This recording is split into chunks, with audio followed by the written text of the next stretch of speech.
Hey everybody, so today I'm here to talk to you guys all about me deciding to be a stay-at-home mom and budgeting on one income. So I've actually already filmed this video before, but my file got corrupted, so this is take two. But I'm actually kind of glad because I feel like the first one I rambled quite a bit, and this one I kind of want to be more streamlined and get straight to the point about stuff because there is a lot of things that I wanted to talk about. So the first thing was deciding to be a stay-at-home mom, and I'm going to give you guys kind of a backstory about that, which just leads me right into being pregnant with Sophie. I never expected to be a stay-at-home mom. It was never in the plan for us the entire time that we were pregnant. I was planning to always go back to work between 6 to 8 weeks, whatever kind of delivery I ended up having, and that was kind of the end of the story. I just never really thought it was a possibility, but also thinking back to it, I just think it would have really been hard for me to even imagine being a stay-at-home mom. I had worked since I was 15 and a half. At that point, I had been working for 5.5 years. So to me, it just would seem really weird. It's hard to imagine yourself not working because I always had. I'm a self-sufficient person. I take care of myself. And even though Mark and I had a joint checking account, we basically took care of our own bills. So it was like we were still kind of doing stuff separately, even though we were doing it together, if that makes sense. I don't know. So for the most part, I just never even really saw myself as a stay-at-home mom. I don't think that I ever really thought in depth about what it would be like to work instead of being home or to stay at home instead of working, because I just never allowed myself to think about that stuff. I always figured I had to go back to work. I wanted to go back to work, so that's just the way things would be, and I just really didn't let my mind wander about it. But it wasn't until we had Sophie and in the hospital we had jokingly said something. I can't remember what it was exactly, but I do remember Mark saying something about me being a stay-at-home mom, and I thought he was joking, like, wholeheartedly. I didn't even put any thought into the fact that he had said something because I just thought it was a joke. Well, fast forward to the fact that I was about 4 weeks postpartum, which meant that I was going to be returning to work in 4 weeks because my doctor had told me I was not allowed to return until 8 weeks postpartum. So I had mentioned to Mark that I couldn't believe that half of my leave was already over. It just seemed to go by so fast, and like I was really starting to set in those emotions of like, oh, what is this gonna look like? Am I, I couldn't imagine leaving her at this point. While I was pregnant, I couldn't imagine staying home and not working, but at this point, I couldn't imagine going back to work. And I really didn't say much more about it, but he did, and he was saying how he really thought that we should look into me staying home. We were gonna leave her in the care of grandparents, so it's not like, we had anything against daycare, or even still do. Obviously, it's a necessity for people. It's great that it's there for people. So it's not like we had anything against daycare or a nanny or the grandparents watching her or anything like that. It was just Mark really, I think, saw me in my own with being with our baby, and he loved that, so he wanted me to get as much as I could of it. And obviously we both can't stay home, so he wanted me to, and that's when we really started looking into the fact of me being a stay-at-home mom. And it basically came down to two things for me: if we could afford it, because obviously it's a big step financially to decide something like that, that someone's not going to go to work anymore, and also if I truly wanted it, because like I said, I just felt like for the longest time I wanted to go back to work. So I really had to do some reflecting. Like I said, we were planning on having relatives watch her. However, I didn't want to completely drain those people. So I was figuring we would still use some kind of daycare service, at least like a couple days here and there and whatever. And I also wanted to try to give back as much as I could, even though they are our relatives, like they weren't expecting to be paid or anything like that. I don't think that they would have even taken money. However, I still wanted to do something like that. So we went through all the different finances, and even though I would have been bringing money home, we just really had to weigh that in comparison to, was the amount of money that I would bring home worth what I would not be home for. And with us, it was such a little amount, and I mean, like, I know a little can go a long way, especially when you're a new family and starting off. You got a lot of things to pay, but at the same time, it was doable for us. So the whole factor of could I stay home now turned into did I want to stay home?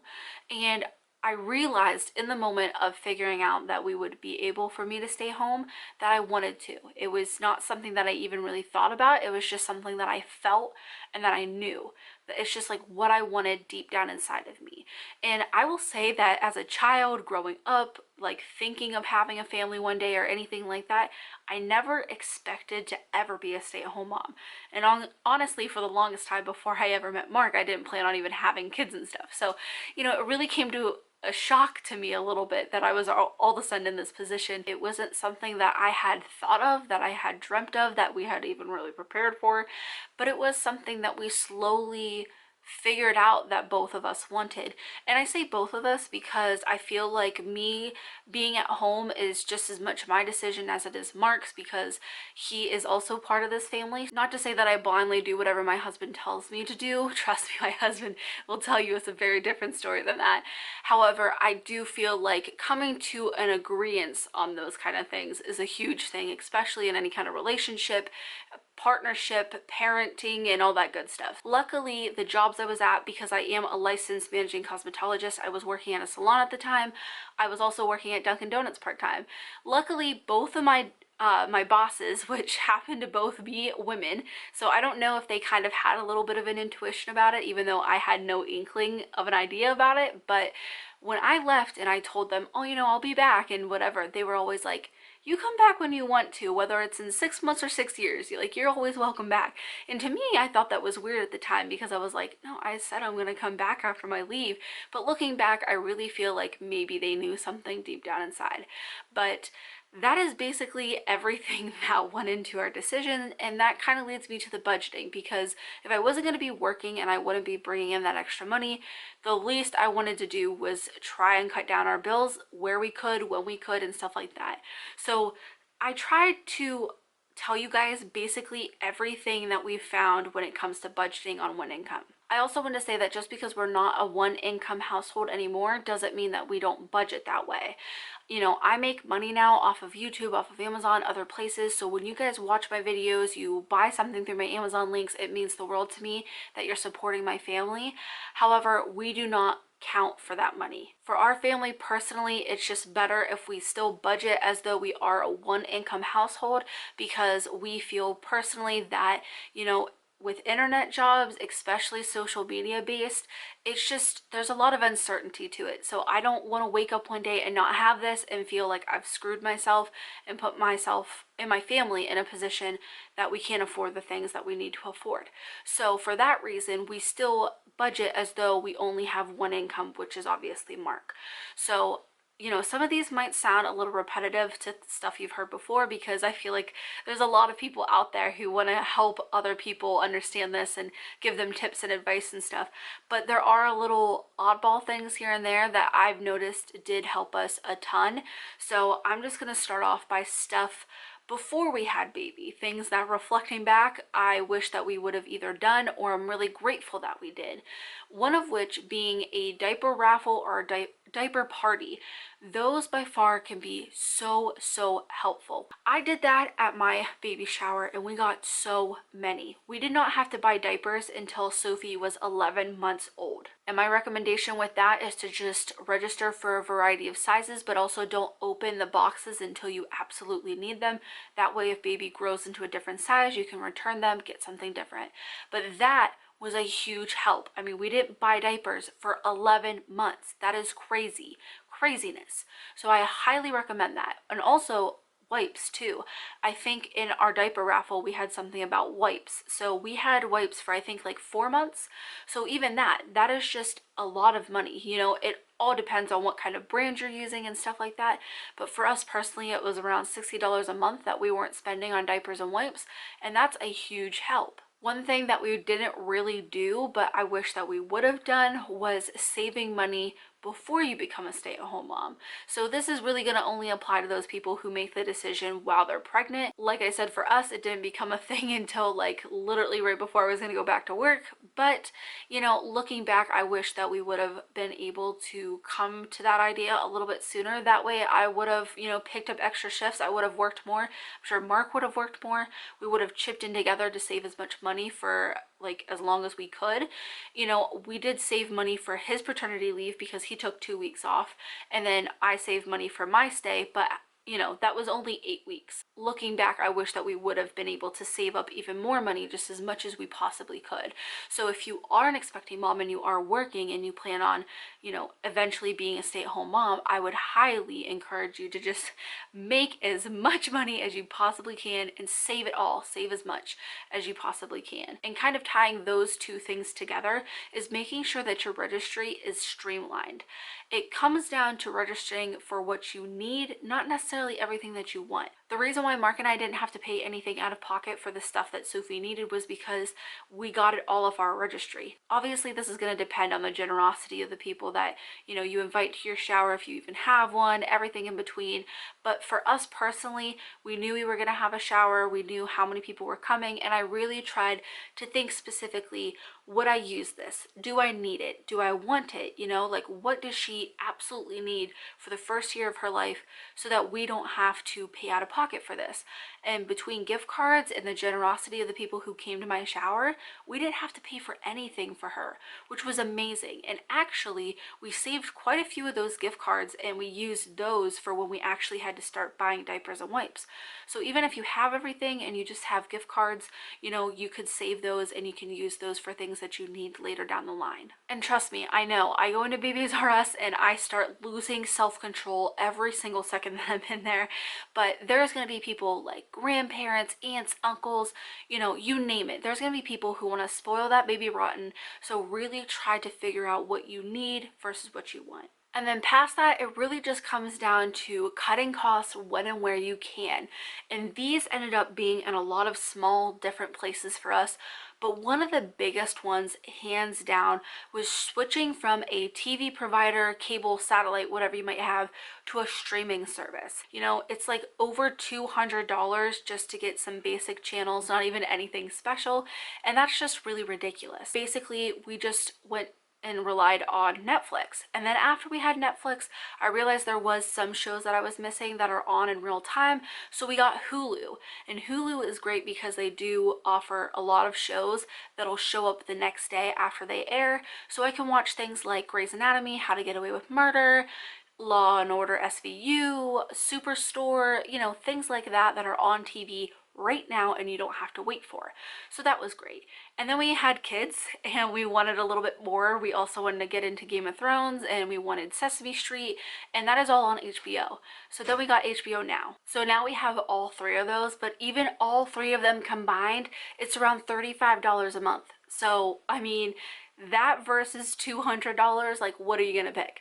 And I will say that streaming services have come a long way since us deciding to do that. I just feel like you can get a lot with those streaming services. But the next thing is a little bit oddball. It's definitely circumstantial too, and it is if you are in the United States and you live in colder climates and you happen to heat with electricity, contact your electricity provider about a credit for heating with electricity. That might have been a little hard to follow, but we live in the Midwest. It gets super cold here during the winter, and we noticed that when we moved into this house that has all electric based heating, that we were getting a random credit that was like almost $100 off of our electricity bill for heating with electricity, which is just amazing. Like I said, it's very circumstantial. It's a little oddball, and honestly right now it's getting out of season. However, this video is going to be up for a long time, so hopefully it helps somebody sometime. But it really did save us a lot of money, and it was something we didn't know about. So I just want to put it out there that you could contact them and you can ask, because it's not always something that they just give. Like I said, it's pretty circumstantial and it's a little weird, but honestly, $100 is $100. The other biggest thing that has saved us the most money has to do with our grocery bill. Now, this could be an entire 15-18 minute video all by itself. So if you're interested in seeing a video on that, let me know down in the comments below. So I'm going to keep this kind of short and sweet, but basically the biggest gist of it, the biggest lump sum that we've saved is just shopping at discount stores. There's going to be some kind of discount grocery store near you, but the one that I love the most, and I feel like is in quite a few different places, and I think even across different countries, is Aldi. I had so many people tell me that I needed to start shopping there, that it was great, they had great products, but they also had great prices and stuff like that. But I was always like, I don't know that I want to split it up between two places. Is it really worth it, But I started saving well over $100 each time I go to the grocery store. So that's over $200 a month that we're saving, and that is phenomenal. They just seem to have better versions of different products, and it's also a lot cheaper because it's at Aldi, but it has saved us so much money that I could not just not mention it in this video. And like I said, I could go in more in depth if you guys would like a specific video. I know that I said I wanted to make this video shorter, but I'm pretty sure I'm rambling and making it really long again. But I had to make sure to put that in this video because it did help us out a ton. And the last couple things have to do with debt. Anything that wasn't the debt or the things I've previously mentioned were all fixed. The bills were not going to get any cheaper. You know, there's no leeway with that. So we really only had the stuff I've already mentioned in our debt to really focus on. One thing that I want to mention right off the bat is that Mark and I have always been a 2-car household. However, we only have 1 car payment. And if you're in that situation where like you want to be a stay-at-home mom but you're not sure about the finances, cutting down to 1 car or even 2 cars but only 1 car payment could be a huge difference. So basically Mark drives whatever car, you know, he's chosen. He does change it up quite a bit, but you know, he buys cars that he doesn't need a car payment for, so we just kind of pay a lump sum for that and it's taken care of. And then we do have our Subaru family car that's mostly mine, and you know, that is the one that we actually have a car payment on, and that helps a lot because that can be $300, $400, $500 depending on, you know, whatever you buy, or you know, all the kinds of different stuff that goes into car payments. But that can help a lot, and I'm really glad that we've kind of stuck to that because it definitely works for our family. But about the debt, basically we used any and all extra money, even though for the longest time there was basically none, on getting our debt down. And I mean, anytime we got birthday money from people or Christmas or tax returns, stuff like that, it just always went straight to the debt to pay it off. That way, eventually, you're gonna have more to put on debt and you're gonna be able to pay it off faster. Say you have a credit card bill and you have a whole bunch of other debt. Let's just put that in a different place. If you slowly start to pay off that credit card bill and then you get it paid off, you have all that money a month that you would have been spending on that credit card bill. You can take that money, act like it's still kind of like a debt payment, and put it on something else that you owe. That way you're able to pay down stuff a lot faster. Dave Ramsey is a ton better at explaining this, but just look into his methods. Mark and I don't follow that to a T or anything. Honestly, we really only follow the debt kind of stuff, but it has been hugely helpful, especially over this past year and a half when we've been working on those financial goals. We were finally able to do that with some stuff, and we made huge changes, and you're not going to regret it. Ever since making money off of YouTube, we either save it or we help pay down our debt even further with my money. So that's what we're trying to do. We're just trying to further put ourselves in a better place. I do hope that this was helpful. Like I said, some of it might have been repetitive, but this really has been what's worked for us.